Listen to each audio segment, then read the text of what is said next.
নতুন একটা রেসিপিতে সবাইকে স্বাগত জানাচ্ছি। আজকে তৈরি করব সাউথ ইন্ডিয়ান একটা স্ন্যাক্স রেসিপি। এটা সম্পূর্ণ নিরামিষ রেসিপি আর খেতে কিন্তু দারুণই টেস্ট হয় আর ভীষণই সফট টাইপের। এটা আপনি এরকম চাটনির সঙ্গেও খেতে পারেন, আবার চাইলে কিন্তু সসের সঙ্গে পরিবেশন করতে পারেন। তবে যেহেতু সাউথ ইন্ডিয়ান রেসিপি তার জন্য কিন্তু এরকম চাটনির সঙ্গে এটা খেতে বেশি ভালো লাগে। তো এই বৃষ্টির দিনে চাইলে এটাকে স্ন্যাক্স হিসাবে চায়ের সঙ্গে পরিবেশন করতে পারেন, আবার চাইলে এটা ভাতের সঙ্গেও খেতে পারেন।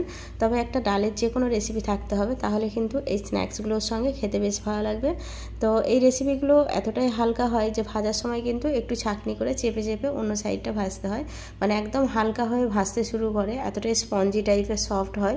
আর ভাজার সময় একটু ছাঁকনি দিয়ে চেপে চেপে ধরলেই কিন্তু ভাজাটাও খুব ভালোভাবে হয়ে যায় আর লাল লাল করে ভেজে তুললে খেতেও খুব ভালো হয়। তো এই রেসিপির জন্য আমি একটা মিডিয়াম সাইজের কাপের 1 কাপের মতো ময়দা নেব। এটা ময়দা দিয়েই করতে হয়। তো ময়দাটা নিয়ে নেওয়ার পর এতে আমি দিয়ে দেবো স্বাদ মতো নুন, আর ময়দাটা অবশ্যই যে যার প্রয়োজন মতো নেবেন। আমি একটা মিডিয়াম সাইজের 1 কাপ নিয়েছি, এতেই অনেকগুলো হয়ে যাবে। আর নুনটা একটু কম লাগবে, যেহেতু এটা টক দই দিয়ে মাখবো, আর টক দই দিলে কিন্তু নুনের পরিমাণটা একটু কমই লাগে। আমি 1/3 চামচের মতো দিয়েছি, আর 1/2 চামচ দিয়ে দিলাম গোটা জিরে, আর সামান্য একটুখানি দিয়েছি বেকিং সোডা, 1 চিমটির মতো হবে। এরপর শুকনো উপকরণগুলো সব মিশিয়ে নেব। মিশিয়ে নেওয়ার পর এতে দিয়ে দেবো টক দই। টক দইয়ের পরিমাণটা কিন্তু যতটা ময়দা হবে ততটাই হবে, যদি টক দইটা একদম গাঢ় টাইপের হয়। আর যদি টক দইয়ের মধ্যে খুব বেশি জলের পরিমাণ থাকে, সেক্ষেত্রে কিন্তু টক দইয়ের পরিমাণটা একটু কম দিতে হবে, তা না হলে ব্যাটারটা পাতলা হয়ে যেতে পারে। তো আমি যেহেতু একটু টাইট মতো টক দইটা দিয়েছি, তার জন্য 1 কাপই নিয়েছি। যতটা ময়দা ততটাই টক দই নিতে হবে। আর দইটা অল্প অল্প করে দিয়ে একটা ব্যাটার তৈরি করতে হবে। ব্যাটার ঠিক হবে না, একটু ডো টাইপের হবে, ডোয়ের থেকেও পাতলা, যেরকম আটা বা রুটি বা ময়দা মাখি তার থেকেও একটু পাতলা টাইপের হবে। তো 1 কাপের মতো টক দই সবটা দিয়ে দিলাম, আর হাতে করে এরকম একটু চটকে চটকে মেখে নিচ্ছি। আর এই কাজটা কিন্তু হাতে করেই করতে হবে, অন্য কোনো কিছু দিয়ে করলে হবে না। আর যেরকম একটু আছাড় মেরে মেরে মাখতে হয় সেভাবে মাখতে হবে। মাখাটা খুব ভালোভাবে করতে হবে, তবেই কিন্তু এই রেসিপিটা বা এই বড়াগুলো খুব বেশি স্পঞ্জি টাইপের হবে। তো আমি হাতে করে এরকম একটু চেপে চেপে মেখে নিচ্ছি, আবার উপর থেকে এরকম কাছাড় মারার মতো করে মেখে নিতে হবে। আর হাতে করে মাখতে হবে, কারণ হাতের একটা গরম থাকে বা শরীরের যে তাপমাত্রাটা থাকে, তার জন্য কিন্তু এটা অনেকটা হেল্প হয় যে ব্যাটারটা খুব ভালোভাবে বা মিশ্রণটা খুব ভালোভাবে তৈরি হবে। তো খুব ভালোভাবে মেখে নেওয়ার পর এতে আমি দিয়ে দেবো গরম তেল। তো উষ্ণ গরম তেল দেবো 1 চামচের মতো, তেলটা কিন্তু দিতেই হবে। তো সাদা তেল দিয়েছি একটা ছোট্ট চা চামচের 1 চামচের মতো হবে। তো সব কিছু মেখে নেওয়ার পর তেলটা অ্যাড করব। তেলটা মেখে নেওয়ার পরেই দিতে হবে, আগে দিলে কিন্তু হবে না। তো আমি একটা চা চামচে 1 চামচের মতো সাদা তেল দিয়ে দিলাম। সাদা তেল দেওয়ার পর তেলটাও মেখে নেবো, আর তেলটা একটু উষ্ণ গরম টাইপের হতে হবে, খুব বেশি গরম না, হালকা একটু গরম হলেই হবে। তেলটা দিয়ে খুব ভালোভাবে আবারও মেখে নিচ্ছি। আর মাখার কাজটা কিন্তু খুব ভালোভাবেই করতে হবে, তবেই এই বড়াগুলো দেওয়ার সঙ্গে সঙ্গে দেখবেন তেল থেকে উল্টে মানে সাইড চেঞ্জ করছে, এতটাই ফ্ল্যাপি টাইপের হয় আর এতটাই হালকা স্পঞ্জি টাইপের হবে। তো খুব ভালোভাবে ব্যাটারটা মেখে নেওয়ার পর এটাকে আমি সাইডে ঢেকে রেখে দেবো যতক্ষণ না আমার চাটনিটা রেডি হচ্ছে। তো ব্যাটারটা এতক্ষণ হাতে করে না মেখে যদি 5 থেকে 6 ঘন্টা ভিজিয়ে রাখা হয়, তাহলে কিন্তু এরকম ফ্ল্যাপি স্পঞ্জি টাইপের বড়াগুলো তৈরি হবে। তো চাটনির জন্য একটা ছোট্ট মিক্সিং জারে 1/2 কাপের মতো নারকেল নিয়েছি, আর নিয়েছি চীনাবাদাম 2 চামচের মতো হবে। এটা ভাজা চীনাবাদাম, আর ভাজাই নিতে হবে। আর ঝালের জন্য নিয়েছি 2টো কাঁচা লঙ্কা, আর নিয়েছি 3 টুকরোর মতো আদা, আর 1/2 আঁটির মতো নিয়েছি ধনেপাতা, আর কয়েকটা দিয়ে দেবো কারি পাতা। সাউথ ইন্ডিয়ান রেসিপি মানে সেখানে কারি পাতা, নারকেল গুড় আর টক দই এগুলো থাকেই বেশিরভাগ রেসিপিতে। আর স্বাদ মতো নুন দিয়ে দিলাম,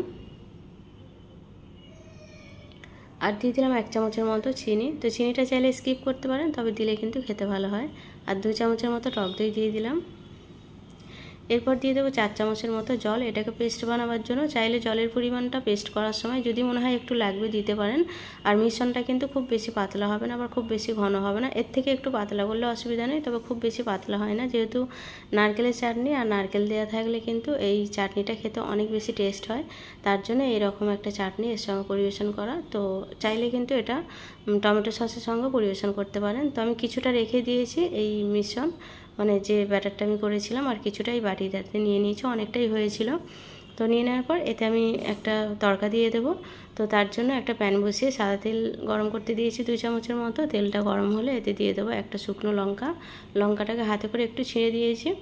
তারপর এতে দিয়ে দেবো 1/2 চামচের মতো কালো সর্ষে।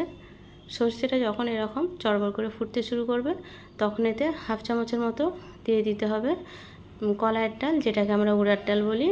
আর এটাও একটু ফটফট করে ফুটতে শুরু করলে কারি পাতা দিয়ে দেবো, দিয়ে গ্যাসেরটা কিন্তু লোয়েতেই কাজটা করতে হবে। তারপর গ্যাসেরটা অফ করে দিয়ে এরকম একটু নেড়ে চেড়ে নিলেই এই তরকাটা রেডি হয়ে যাবে। আর এই তরকাটা কিন্তু সঙ্গে সঙ্গে ওই চাটনির উপর ঢেলে দিতে হবে।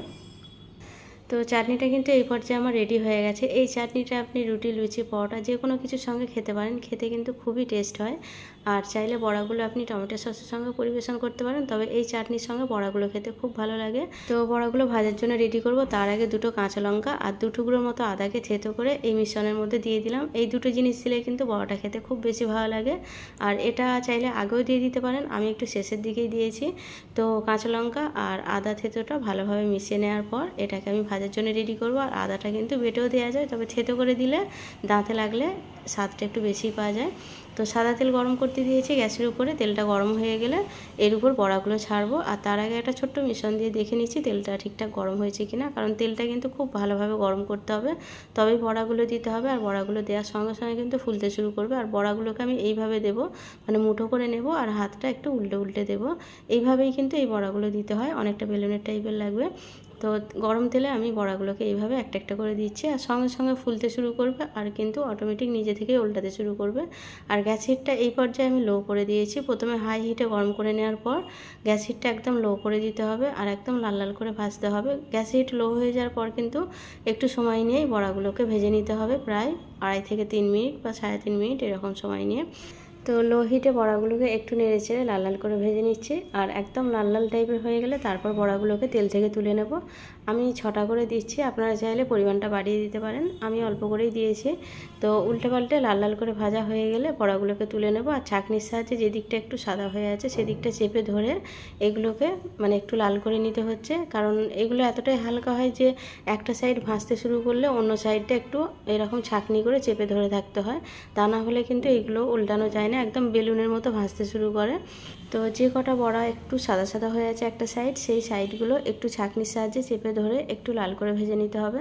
যেহেতু খুব হালকা হয়, এমনিতে উল্টালে কিন্তু এগুলো উল্টাতে চায় না, তার জন্যই একটু ছাঁকনির সাহায্যে চেপে ধরে লাল লাল করে ভেজে তারপর তুলে নিতে হবে। আর এই বড়াগুলো হালকা হওয়ার কারণ এর যে মিশ্রণটা হয় সেই মিশ্রণটা খুব ভালোভাবে হাতে করে মেখে নিলেই কিন্তু এরকম লাপি টাইপের তৈরি হবে, তা না হলে কিন্তু একদম টাইট চ্যাপটা টাইপের তৈরি হবে, এরকম ফুলবে না।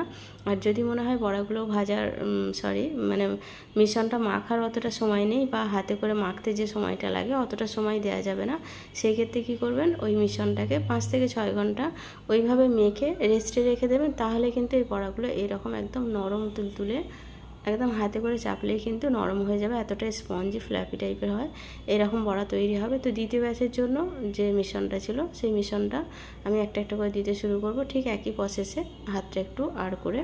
তো গ্যাসিটটা লোয়েতে রেখে দ্বিতীয় ব্যাচটাও ঠিক একই রকমভাবে ভেজে নেব। আর মিশ্রণটা মাখার সময় তো খুব বেশি সময় লাগে না, 2 থেকে 3 মিনিট একটু মেখে নিলেই কিন্তু মিশ্রণটা খুব ভালোভাবে তৈরি হয়ে যায়। তো আমার মনে হয় মেখে নেওয়াই ভালো। তো দ্বিতীয় ব্যাচের যেগুলো ছিল সেগুলো তুলে একটা প্লেটে নিয়ে নিলাম। এরপর একটা ভেঙে দেখাচ্ছি কতটা স্পঞ্জি টাইপের হয়েছে, একদম নরম তুলতুলে টাইপের হবে। তো দেখে বোঝা যাচ্ছে কতটা স্পঞ্জি আর কতটা তুলতুলে টাইপের হয়েছে। যে কোনো লিকুইড টাইপের চাটনির সঙ্গে এটা খেতে দারুণ লাগে, এরকম নারকেলের চাটনির সঙ্গেও সার্ভ করতে পারেন, আবার চাইলে যে কোনো সবুজ চাটনির সঙ্গেও এটাকে পরিবেশন করতে পারেন, আবার চাইলে টমেটো সসের সঙ্গেও এটাকে সার্ভ করতে পারেন, আবার চাইলে কিন্তু এটা ভাতের সঙ্গেও খাওয়া যায় যদি পাতলা যে কোনো ডাল হয়। তো আমি আর একটা ভেঙে দেখাচ্ছি। তো ভীষণই সফট স্পঞ্জি টাইপের হয় আর খেতেও কিন্তু খুব ভালো হয়। সাউথের যে কোনো রেসিপি কিন্তু খেতে একটু আলাদা রকমই টেস্ট হয়। তো চাইলে বৃষ্টির দিনে একবার ট্রাই করে অবশ্যই দেখবেন, বাড়িতে দেখবেন খেতে খুবই ভালো লাগছে। তো রেসিপিটা আজকে এখানেই শেষ করছি। আর যারা এতক্ষণ আমার রেসিপি জুড়েই ছিলেন তাদের সবাইকে অসংখ্য অসংখ্য ধন্যবাদ। সবাই খুব ভালো থাকবেন।